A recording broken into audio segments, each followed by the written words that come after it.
I took a deep breath as I stepped through the doors of Circle K, ready for yet another long night shift.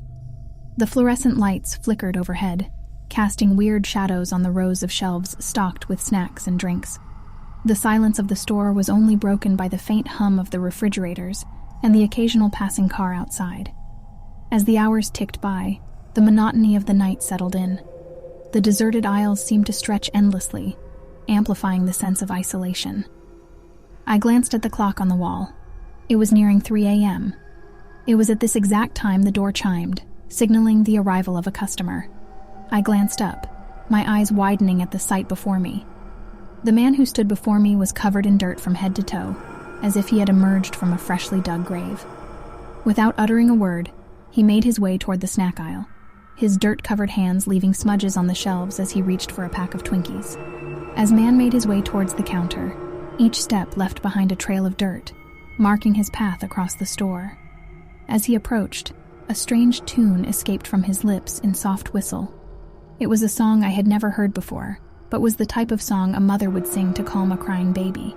The melody lingered in the air, along with the smell of earth coming from the dirt that covered the man. He placed the sugary treats on the worn-out counter. A peculiar sound resonated through the store. The Twinkies, encased in their plastic packaging, emitted a soft crinkle as they contacted the surface. It was an unsettling sound, as if the very essence of the man's presence had seeped into the snacks themselves. The crinkle seemed to echo in the stillness of the store, amplifying the discomfort that settled in the pit of my stomach. I reached for the pack of Twinkies the dirt-covered man had placed before me. I scanned the barcode, the electronic beep cutting through the silence of the store. The register displayed the price, and I mustered the courage to speak. "That'll be $2.99, sir," I said, my voice betraying a hint of nervousness.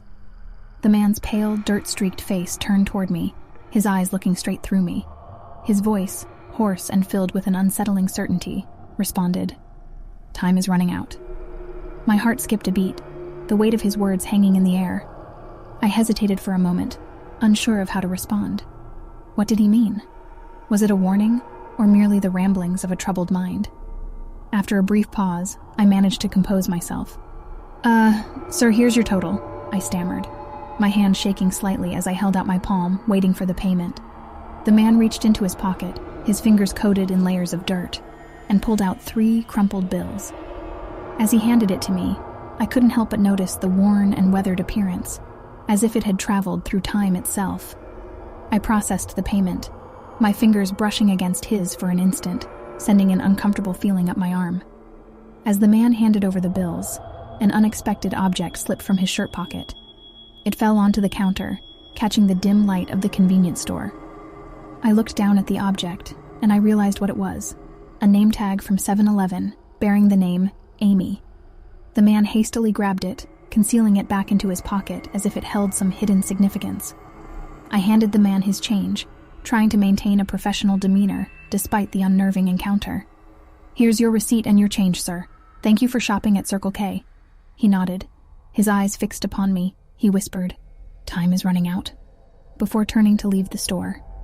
Later that night, as I was cleaning the shelves and mopping the dirt from the floor, a headline from the newspaper display caught my attention.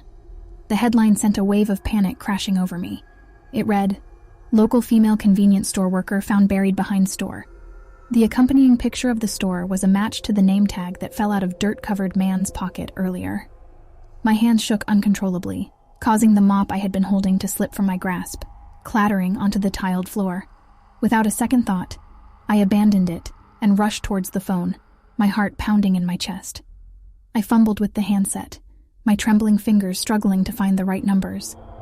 Panic threatened to consume me as I finally dialed the 3 digits that would connect me to emergency services. 911. My breath caught in my throat as I awaited the operator's response. 911, what's your emergency? A voice on the other end of the line finally answered. Relief washed over me as I opened my mouth to respond, but before I could utter a single word, darkness engulfed the entire store.